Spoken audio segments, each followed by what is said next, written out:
I'm an American living in Russia during the special military operation and sanctions. And if that wasn't crazy enough, I am now surrounded by tanks from America, Germany, and France. I have two unique gentlemen with different perspectives. They're going to share how they feel about this situation, explain to us what's going on right now.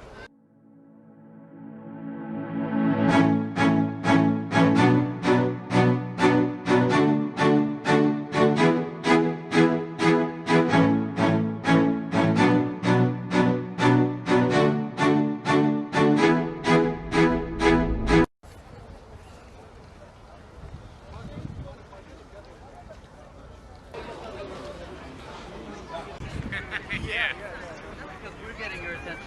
No, he's mine.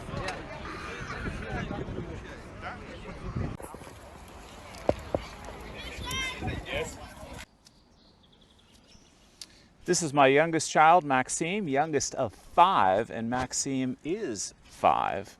And we moved here, an American family, to Moscow 8 days before the special military operation. Which means Maxime probably doesn't remember life in America at all. This is one of my other sons, Christoph. He has a day off from school today because today is one of the Victory Day holidays. Victory Day is a celebration of the end of World War II, and Russians celebrate that, I would say, on the level that Americans celebrate Independence Day.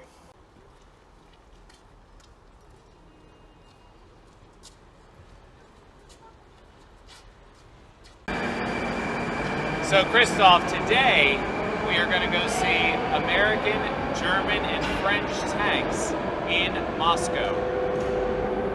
How many of tanks? Oh, that's what we're going to find out.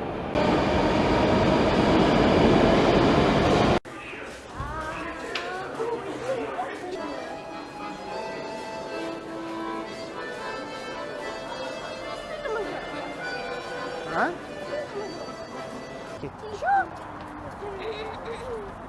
So as we walk up, the first thing you can see there on the tent says in Russian, trophies, Russian Army. I'm with Agent Kreml, expat American, and Agent Kreml again. Oh, gosh, there we go. How's that? That's better.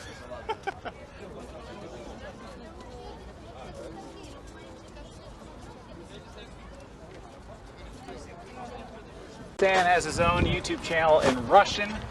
My channel is telling Westerners that it is good to be in Russia. Russia's a safe and normal place. And his channel is telling Russians that it's good to be in Russia, that Russia's a safe and normal place. Sounds weird, but, you know, got to do it. So Stan is unique, I think, very unique, because he was raised in Russia and in the West. So he has a brain that can understand both worlds. And with this, he has decided to live in Russia. Stan, since the special military operation, have you ever had any doubts about your decision? No. Okay. That's short enough. By the way, you want to go see? There's a Bradley over there. Oh, definitely. So Stan has found a Bradley. I didn't find it. The Russian Army found it. Okay, the Russian Army found it, and you can see the American flag they stuck on the side there, just so it's clear. So that's our first American tank sighting. And there's another one.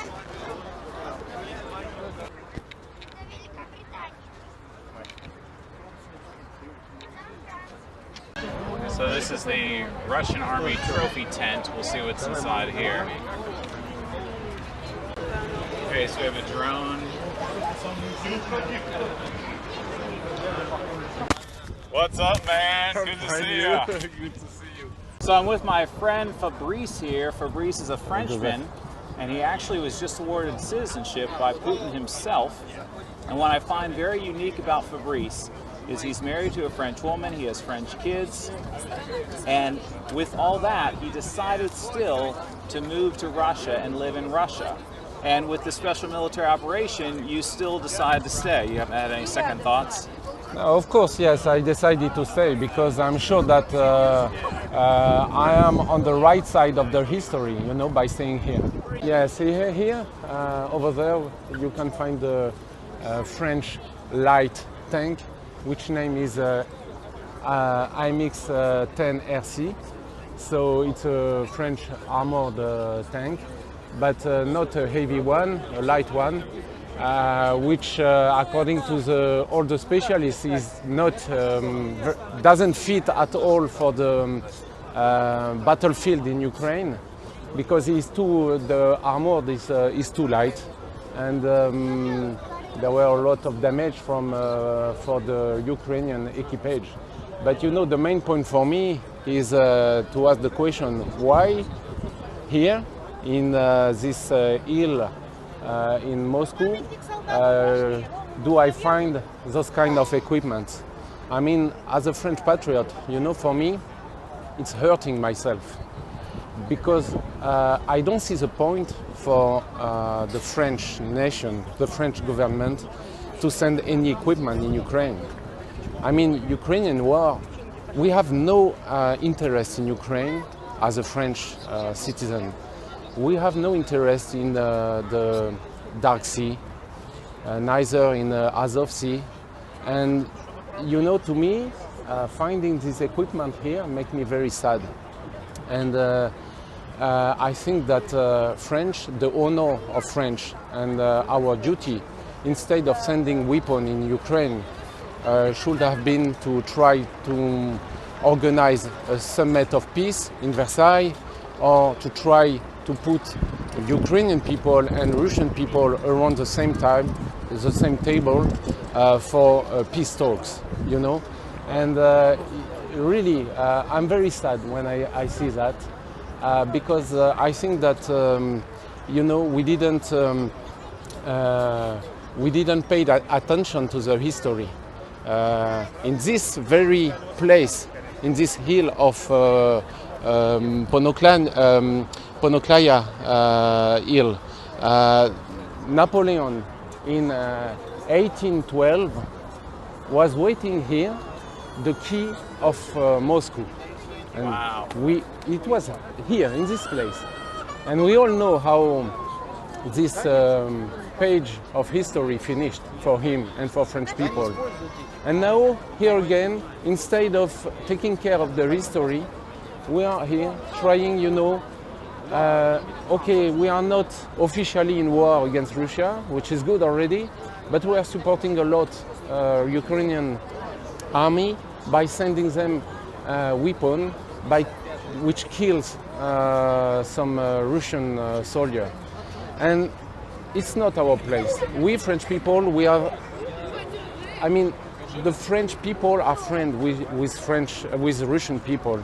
The French nation is friend with Russian nation.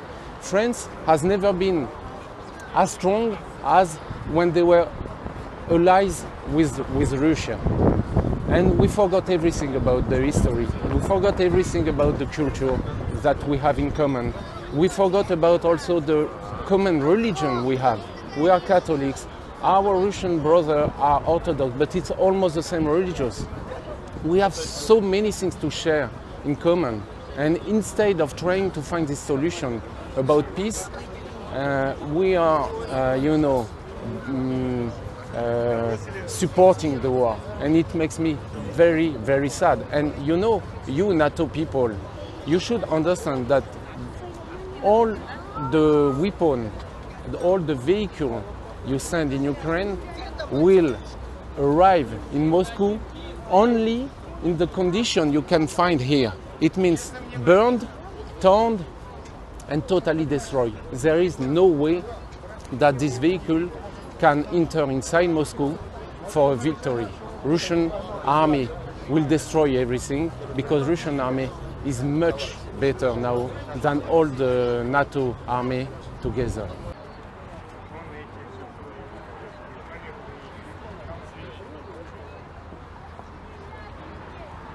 For me, it's still very strange, because I was raised to think that America was the good guys and Russia were the bad guys. And I came here with my Russian wife innocently just to live. And now to be living in a place where I'm seeing equipment that I know was built by Americans and built by other Westerners and sent towards this country with violent intent, for me, it's very eerie. It's very strange. You know, and I'm sure that Westerners that aren't clued in, they might be looking at us and thinking, what's wrong with those guys? But yeah, I don't know. These are just my raw thoughts. It's just weird to be here. You know what, Joseph?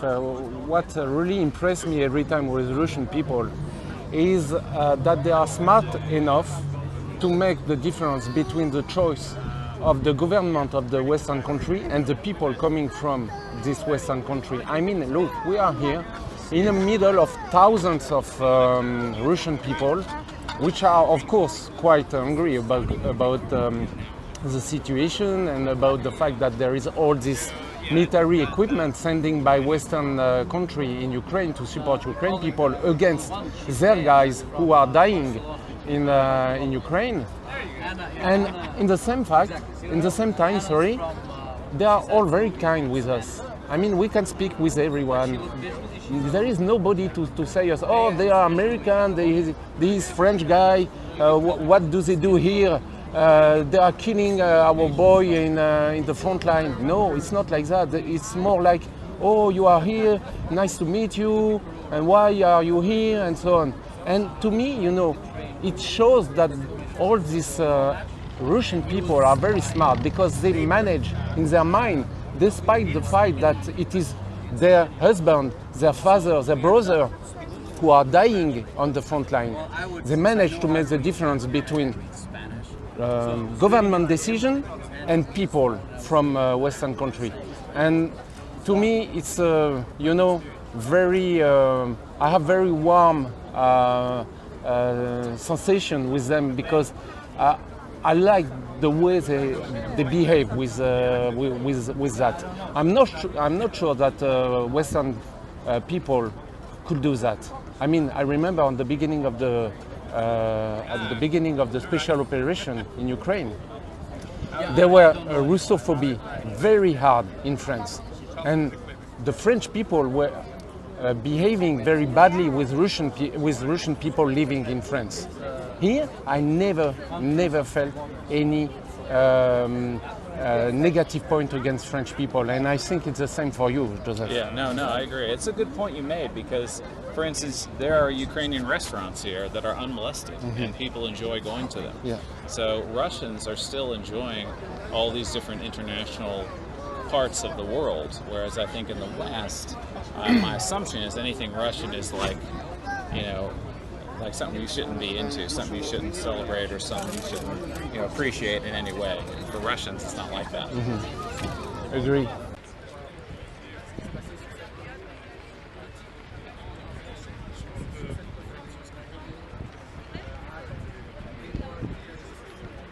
Well, so there's window damage to that one, and to this one as well. I don't know if that is battle damage or if it's just dirty. So Stan, I am a little bit emotionally disturbed being here. You appear to be stoic about the whole thing. So why do you think that is? Why is it not? Well, because logically you expect, if you're Russian, you expect these, and you know history, then you can expect something like this to happen once every 80 years or so. I'm just surprised that I am actually living through one of these times. I'm living through this moment where, once again, there are foreign troops on our soil. So when I'm walking around, I'm seeing all these different vehicles from other countries, and to me, it's interesting, but it's not shocking. This is something that I expected, and this is something anyone who knows history should expect to happen at least 80 years. It seems that some people just never actually learn their lesson and understand that this is something that they shouldn't do. So, I mean, it is what it is. I guess anyone who lives here has to understand that we're going to be living through the exact same thing in 80 years after the special military operation finishes. So, South Africa is in BRICS, Turkey is in NATO. Their vehicles are here. I'm not surprised about the Turkish vehicle. I'm more surprised about the South African vehicle.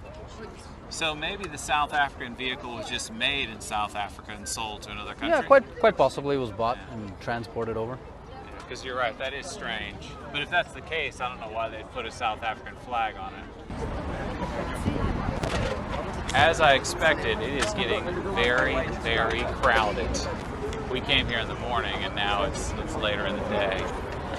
And so look around. If you're not from Russia, if you've never been here, these are regular Russian people around the Moscow area that want to come and see these captured vehicles. Looks like there's a news crew that got permission to stand on top of that tank.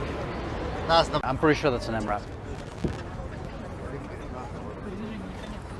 So some of these vehicles look like the vehicles I saw at the NATO exhibit outside of Moscow, but there's much more here today, so they may have transferred some over here for the Victory Day holiday.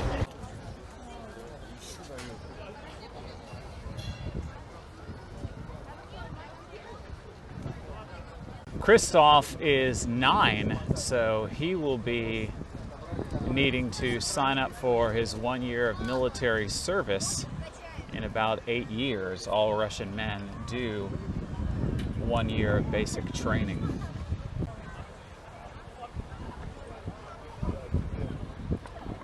This is a World War II themed park here in Russia and Moscow.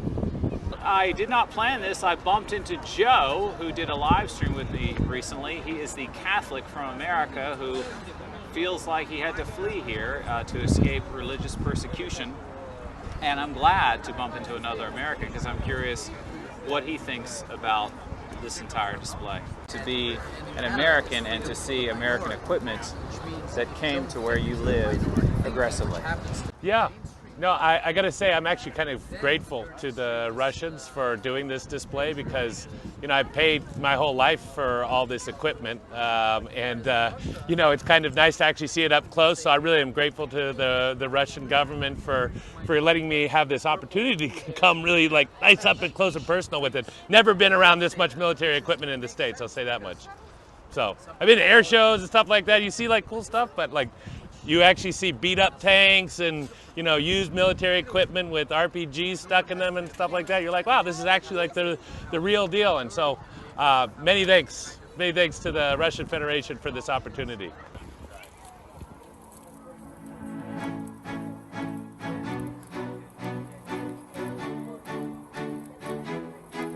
Thanks for watching. Click like, subscribe, share, ring the bell notification.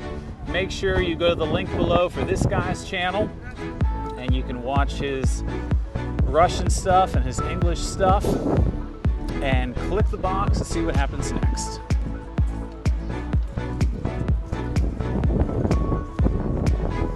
Forgot to say, Stan will also be doing a video today and I will be his cameraman. So be sure and go over and check that out on his channel right now. Maxim, Christoph, Molodets. All right, let's go.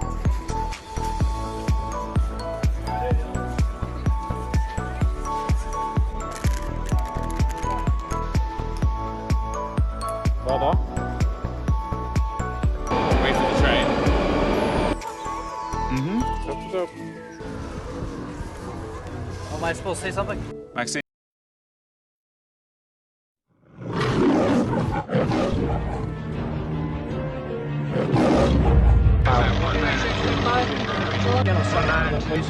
General's aboard.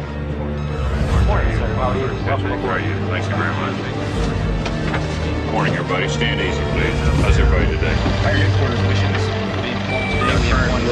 Situation, and we might take particular note to the nuclear submarines off the east and west. The West has been unanimous in condemning the Soviet action and applying economic sanctions, which has not stopped the growing Soviet military presence along the western front, which the United States fears will seriously jeopardize the current balance of making armed conflict. Hey, any of you guys hear anything about an alert?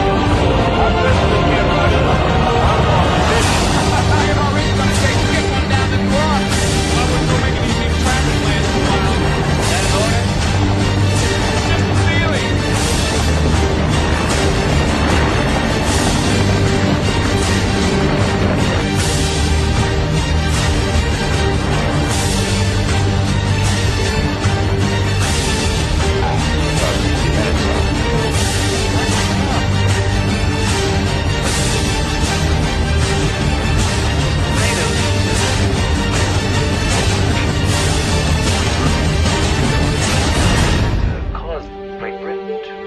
evaluate his own nuclear commitment, scrub it all together if the Labour Party had its way. You see, the real fear is that when the chips are down, the red lights